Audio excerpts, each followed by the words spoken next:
Hello दोस्तों, नमस्कार। स्वागत है, अभिनंदन आप सभी का हमारी इस यूट्यूब चैनल पर। मैं आशा और उम्मीद करता हूँ सभी मस्त होंगे, स्वस्थ होंगे, तैयारी में व्यस्त होंगे। तो दोस्तों, आज के सेशन में हम पढ़ने वाले हैं पीएसटीसी और पीटीटी 2024 के लिए शिक्षण अभिरुचि।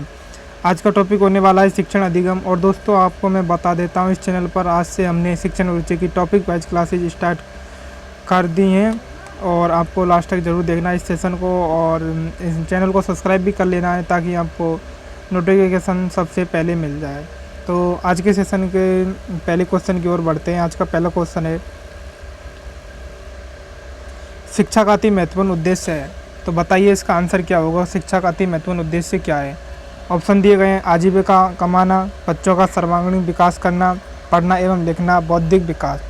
तो दोस्तों, जो शिक्षा का अति महत्वपूर्ण उद्देश्य है, इसका आंसर हो जाएगा बच्चों का सर्वांगीण विकास करना। अगला सवाल है, निम्नलिखित में से कौन सा कथन शिक्षण के बारे में सत्य नहीं है। ऑप्शन दिए गए हैं, शिक्षण में सुधार किया जा सकता है। ऑप्शन बी, शिक्षण औपचारिक व अनौपचारिक है। ऑप्शन सी, शिक्षण विज्ञान के साथ कला भी है। या फिर ऑप्शन डी, शिक्षण अनुदेशन है। तो दोस्तों, बताइए इसका करेक्ट आंसर क्या होगा। जो निम्नलिखित में से कौन सा कथन शिक्षण के बारे में सत्य नहीं है। तो दोस्तों, जो शिक्षण के बारे में कथन सत्य नहीं है वो है ऑप्शन डी, यानी शिक्षण क्या नहीं है, अनुदेशन नहीं है। नेक्स्ट क्वेश्चन है, विद्यार्थियों के शिक्षण में अधिक से अधिक भागीदारी निम्नलिखित विधि के द्वारा संभव है। तो दोस्तों, बताइए। ऑप्शन दिए गए हैं, व्याख्यान विधि, पाठ्यपुस्तक विधि, श्रव्य दृश्य सामग्री, वार्तालाप विधि। तो दोस्तों, जो सबसे अधिक भागीदारी शिक्षण में निभाता है वो निभाता है वार्तालाप विधि। अगला सवाल है, यदि कोई बच्चा विद्यालय में हमेशा देर से पहुंचता है तो आप क्या करेंगे। तो दोस्तों, ये बच्चा है आपके विद्यालय में क्या पहुंच रहा है, वह देर से पहुंच रहा है। ऑप्शन दिए गए हैं, उसे डांटेंगे ताकि वह गलती दोबारा ना दोहराए, प्रधानाचार्य को बताएंगे। ऑप्शन सी, उसके माता पिता से संपर्क करेंगे। ऑप्शन डी, बच्चे से बातचीत करके कारण जानने का प्रयास करेंगे। तो दोस्तों, इसका आंसर क्या होगा। तो इसका आंसर होगा वो होगा ऑप्शन डी, बच्चों से बातचीत करके कारण पता करेंगे। नेक्स्ट क्वेश्चन है, बालक केंद्रित शिक्षा के अंतर्गत क्या सम्मिलित नहीं है। तो दोस्तों, बताइए जो बालक केंद्रित है, जो शिक्षा दी जाती है उसके अंतर्गत क्या सम्मिलित नहीं है। ऑप्शन है, गृह कार्य प्रदान करना, बालक को प्रश्न पूछने के लिए प्रेरित करना, बालक की सृजनात्मकता को बढ़ावा देना। ऑप्शन डी, बालक के अनुभव को प्राथमिकता प्रदान करना। तो दोस्तों, बताइए इसका क्या करेक्ट आंसर हो जाएगा। बिल्कुल सही, जो बाल केंद्रित शिक्षा के अंतर्गत वो शामिल नहीं है, गृह कार्य देना यानी गृह कार्य प्रदान करना। नेक्स्ट क्वेश्चन है, कक्ष का वातावरण नहीं होना चाहिए। तो दोस्तों, इसका तो आंसर ही हो जाएगा शोरगुल से भरा हुआ, यानी शोरगुल से भरा हुआ तो कक्ष में सही वातावरण नहीं होगा। नेक्स्ट क्वेश्चन है, जब बच्चा कार्य करते हुए उबने लगता है तो इस बात का संकेत है कि। ऑप्शन है, संबद्ध कार्य यांत्रिक रूप से बार बार हो रहा है, बच्चा बुद्धिमान नहीं है, बच्चे में सीखने की योग्यता नहीं है, बच्चे को अनुशासित करने की ज़रूरत नहीं है। तो बताइए इसका जो आंसर होगा वो क्या होगा। जो इसका आंसर होगा वो हो जाएगा ऑप्शन ए, यानी संबद्ध कार्य यांत्रिक रूप से बार बार हो रहा है। तो इसका करेक्ट आंसर ऑप्शन ए होगा। नेक्स्ट क्वेश्चन है, बुनियादी स्तर पर मातृभाषा में शिक्षा देना बेहतर है क्योंकि ये। ऑप्शन दिए गए हैं, बच्चों में आत्मविश्वास का विकास करेगी, अधिगम को सरल बनाएगी, बौद्धिक विकास में सहायता करेगी, प्राकृतिक वातावरण बच्चों को सीखने में सहायता करेगी। तो बताइए इसका आंसर क्या होगा। जो इसका आंसर होगा वो होगा ऑप्शन डी, यानी प्राकृतिक वातावरण में बच्चों को सीखने के लिए क्या करेगी, सहायता करेगी। नेक्स्ट क्वेश्चन है, एक बच्चा कक्षा में प्राय प्रश्न पूछता है, उचित रूप से इसका अर्थ है। तो दोस्तों, जो एक स्टूडेंट है वो क्या पूछता है, एक प्रश्न पूछता है यानी क्वेश्चन करता है। तो इसका आंसर क्या होगा। ऑप्शन दिए गए हैं, वह शरारती है, वह अधिक जिज्ञासु है, वह असामान्य है, वह प्रतिभाशाली है। तो इसका आंसर होगा वह अधिक जिज्ञासु है। तो इसका करेक्ट आंसर हो जाएगा ऑप्शन बी, यानी वो जिज्ञासु जानने वाला है। नेक्स्ट क्वेश्चन है, एक प्रभावशाली अध्यापिका होने के लिए महत्वपूर्ण है। तो दोस्तों, आप एक शिक्षिका हैं तो यहाँ पे महत्वपूर्ण बातें। ऑप्शन दिए गए, पुस्तक से उत्तरों को लिखवाने पर बल देना। ऑप्शन बी, समूह गतिविधि के बजाय व्यक्तिगत अधिगम पर ध्यान देना। ऑप्शन सी, विद्यार्थियों द्वारा प्रश्न पूछने के कारण उत्पन्न व्यवधान की अनदेखी करना। ऑप्शन डी, प्रत्येक बच्चे के संपर्क में रहना। तो बताइए इसका करेक्ट आंसर क्या होगा। तो सही दोस्तों, जो इसका आंसर होगा वो होगा प्रत्येक बच्चे के संपर्क में रहना। नेक्स्ट क्वेश्चन है, शिक्षक की सबसे मुख्य जिम्मेदारी है? बताइए इसका आंसर क्या हो जाएगा। ऑप्शन दिए गए हैं। कठोर अनुशासन बनाए रखना, विद्यार्थियों को विभिन्न अधिगम शैलियों के अनुसार सीखने के मौके पर उपलब्ध कराना, पाठ्य योजना तैयार करना, उसके अनुसार पढ़ाना, यथासम्मत क्रियाकलापों का आयोजन करना। तो बताइए इस क्वेश्चन का करेक्ट आंसर क्या होगा। जो इसका आंसर होगा वो होगा विद्यार्थियों के विभिन्न अधिगम व शैलियों के अनुसार सीखने के लिए क्या करना, मौके उपलब्ध करना। तो इसका करेक्ट आंसर ऑप्शन बी होगा। नेक्स्ट क्वेश्चन है,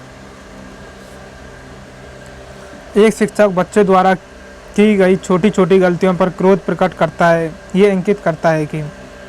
तो दोस्तों ये एक अध्यापक है जो छोटी छोटी गलतियों पर क्या करता है, बच्चों पर क्रोध करता है। तो इसमें क्या बताया गया, ऑप्शन दिए गए हैं। वह बच्चे को शुभचिंतक है, उसमें ज्ञान की कमी है, वह कुंठित है, वह संवेदनात्मक रूप से संतुलित नहीं है। तो इसका करेक्ट आंसर क्या होगा। तो दोस्तों जो इसका करेक्ट आंसर हो जाएगा वो हो जाएगा संवेदनात्मक रूप से संतुलित नहीं है। तो इसका करेक्ट आंसर ऑप्शन डी होगा। नेक्स्ट क्वेश्चन है,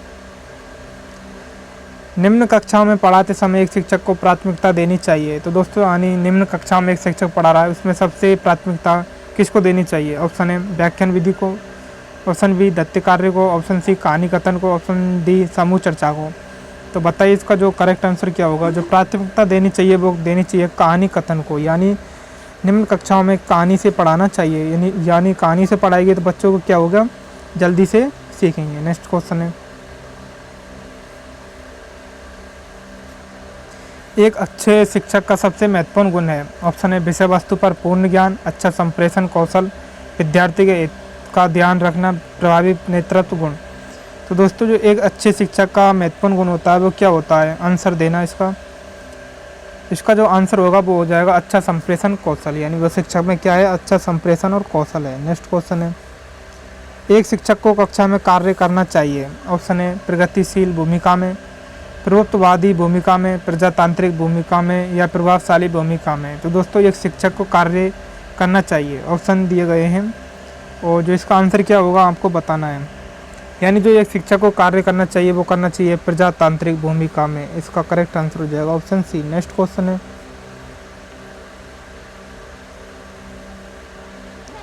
एक प्रभावी शिक्षक वह है जो कर सकता है, यानी आपको प्रभावी शिक्षक वह है जो कर सकता है। ऑप्शन है कक्षा पर नियंत्रण करना, कम समय में अधिक सूचना देना, विद्यार्थियों को सीखने के लिए अभिप्रेरित करना या दत्त कार्य को ध्यानपूर्वक जांचना। तो बताइए इसका जो करेक्ट आंसर क्या होगा। जो एक प्रभावी शिक्षक है वो क्या कर सकता है। तो इसका करेक्ट आंसर हो जाएगा ऑप्शन सी, यानी विद्यार्थियों को सीखने के लिए क्या करता है, अभिप्रेरित करता है। अगला सवाल है, निम्न में से कौन से अच्छे शिक्षण की विशेषता नहीं है। तो दोस्तों जो अच्छे शिक्षण की विशेषता नहीं है आपको बताना है। ऑप्शन है स्वच्छाधारी, जनतांत्रिक, सहानुभूतिपूर्ण या वांछनीय सूचना देना वाला।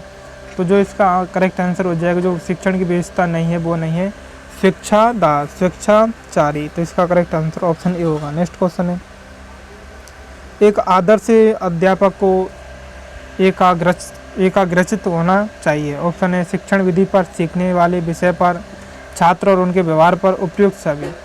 तो जो इसका करेक्ट आंसर हो जाएगा वो हो जाएगा ऑप्शन डी, उपयुक्त सभी। अगला सवाल है, जिस कक्षा कक्ष में विविध पृष्ठभूमि से विद्यार्थी आते हैं वहाँ एक प्रभावी शिक्षक क्या करेगा आपको बताना है। ऑप्शन दिए गए हैं, समूह में व्यक्तित्व विभिन्नता को बताने के लिए उनकी सांस्कृतिक जानकारी पर ध्यान देना। ऑप्शन बी वंचित पृष्ठभूमि के विद्यार्थियों को कठिन परिश्रम करने के लिए कहेगा ताकि वे अपने साथियों के बराबर पहुंच सके। ऑप्शन सी सांस्कृतिक जानकारी की अनदेखी करेगा, एक सर्वमान्य तरीके से अपने विद्यार्थियों के साथ व्यवहार करेगा। ऑप्शन डी समान आर्थिक पृष्ठभूमि के विद्यार्थियों का समूह बनाएगा और उन्हें एक साथ रखेगा। तो बताइए इसका जो करेक्ट आंसर क्या होगा। जो कक्षा में विविध पृष्ठभूमि से विद्यार्थी आते हैं तो इसका जो आंसर होगा वो हो जाएगा ऑप्शन सी, यानी सांस्कृतिक जानकारी की अनदेखी करेगा और एक सर्वमान्य तरीके से अपने विद्यार्थियों के साथ क्या करेगा, व्यवहार करेगा। अगला सवाल है,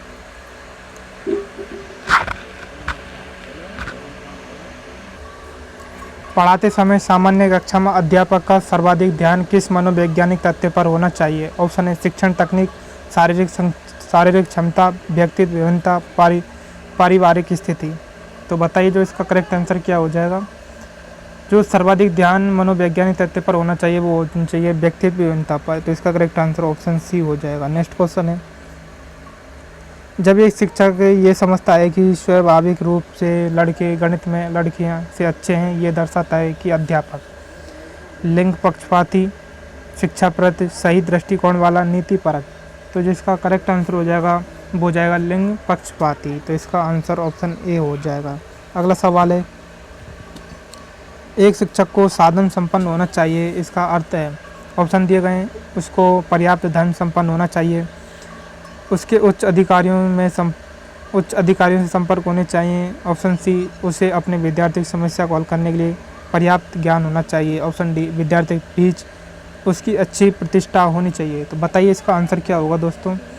जो इसका आंसर होगा वो सी इसका करेक्ट आंसर हो जाएगा, यानी उसे अपने विद्यार्थी की समस्या के लिए जो पर्याप्त ज्ञान होना चाहिए, यानी इसका आंसर ऑप्शन सी होगा। नेक्स्ट क्वेश्चन है,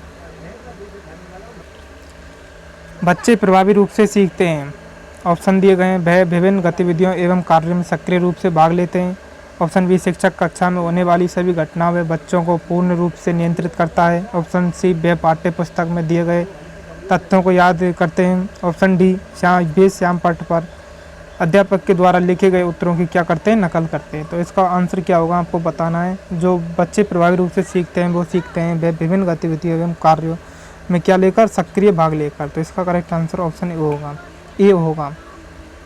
अगला सवाल है, बच्चों को कक्षा में प्रश्न, ऑप्शन है, पूछने से रोकना चाहिए, पूछने के लिए प्रेरित करना चाहिए, पूछने के लिए हतोत्साहित करना चाहिए, पूछने की अनुमति नहीं देनी चाहिए। तो दोस्तों एक बच्चा है जो कक्षा में क्या करता है, प्रश्न पूछता है, तो इसके लिए आप क्या करेंगे शिक्षक होने के नाते।